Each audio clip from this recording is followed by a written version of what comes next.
সরকারি দলের 6 মাসের যেমনিভাবে মূল্যায়নের প্রয়োজন আছে, যারা বিরোধী দল তাদেরও 6 মাসের মূল্যায়নের প্রয়োজন আছে।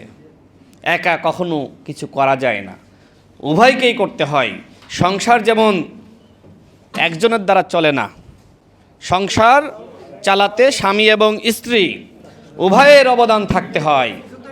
সুতরাং এই রাষ্ট্র পরিচালনায় যারা সরকারি দল, যারা বিরোধী দল, উভয়কে গুরুত্বপূর্ণ ভূমিকা রাখতে হবে। যে বিষয়টা আসলে বলা কতটুকু উচিত বা অনুচিত আমি বুঝতেছি না, তারপরেও বলি, যেহেতু আমি ব্যক্তিগতভাবে দেখলাম যে এনসিপির কয়েকজন নেতা তারা আমাকে নিয়ে বেশ বাজে মন্তব্য করেছে কালকে একটি প্রোগ্রামে, একটু উত্তর দিতে চাই।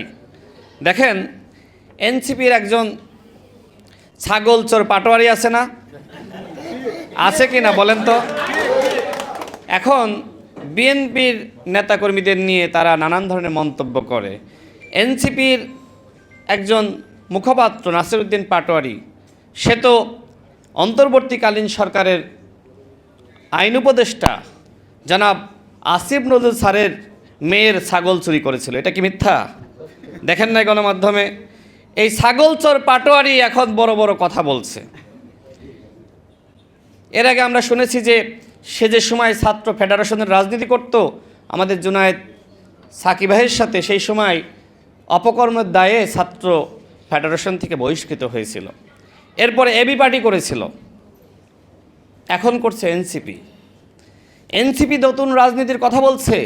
এই ছাগল চুরি করা কি নতুন রাজনীতি? তাও কোন জায়গা থেকে? মন্ত্রীপাড়া থেকে। মন্ত্রীপাড়া থেকে ছাগল চুরি করছে এই নাসিরউদ্দিন পাটোয়ারিরা। 18 মাসে রাষ্ট্রের আর কি কি চুরি করেছে সেটির তদন্ত হতে হবে। কি করে নাই?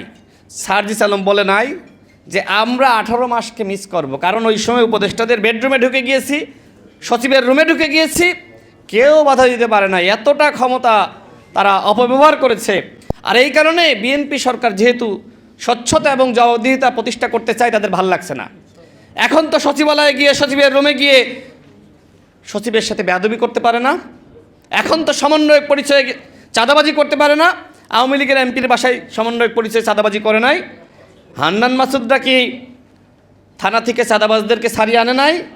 এখন এই কাজগুলো করতে পারতেছে না। ডিসি নিয়োগের কেলেঙ্কারি হাসনাত এবং সার্জিসের কি নাই?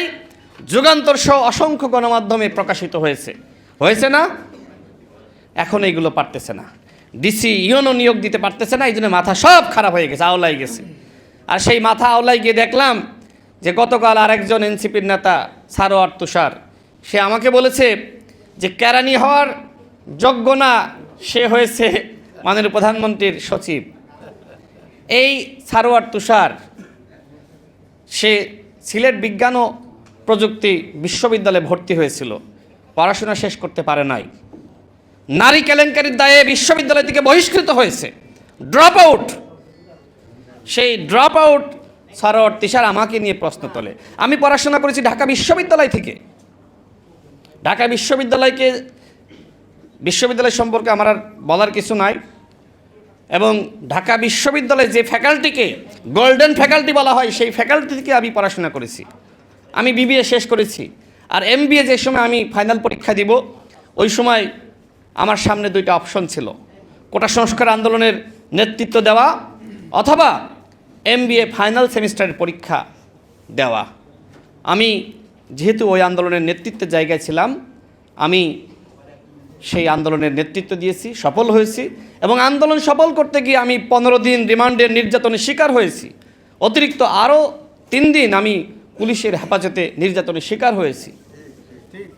আমরা যে আন্দোলন সফল করলাম চাকরির জন্যই তো।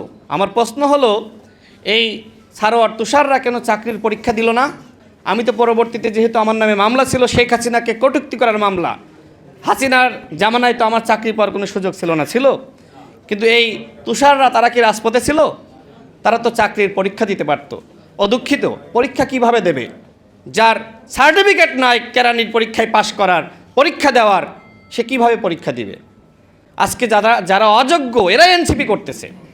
যারা নারীদের নিয়ে নানান ধরনের মন্তব্য করে, জানেন না তার সম্পর্কে? নীলা ইসরাফিলকে নিয়ে কী ধরনের মন্তব্য করেছিল? আজকে এনসিপিতে এই সরোয়ার তুষাররা থাকার কারণে এনসিপির মা বোনেরা নিরাপদ নয়। আমি সারোয়ার তুষারকে বলবো, যদি আপনি পড়াশোনা শেষ করতে চান, মানুষ হইতে চান, আমি আপনার পড়াশোনার ব্যবস্থা করব। তবুও এই লাগালাগি না করে পড়াশোনা শেষ করে মানুষ হন। এনসিপির এই সারোয়ার তুষাররা মানুষ হইলে এনসিপিতে যে সকল মা বোনেরা রয়েছে তারা নিরাপদ। অন্যথায় এই সকল অথর্বদের কাছে, এই সকল লুচ্ছা বদবহিদের কাছে এনসিপির কোনো মা বোন নিরাপদ নয়। আজকে মা বোনেরা বলছে যেখানে ভালো নারীরা, মেয়েরা এনসিপিতে নিরাপদ নয়, আমরা কিভাবে এনসিপি করব? এইটা কি তাদের নতুন রাজনৈতিক বন্দোবস্ত?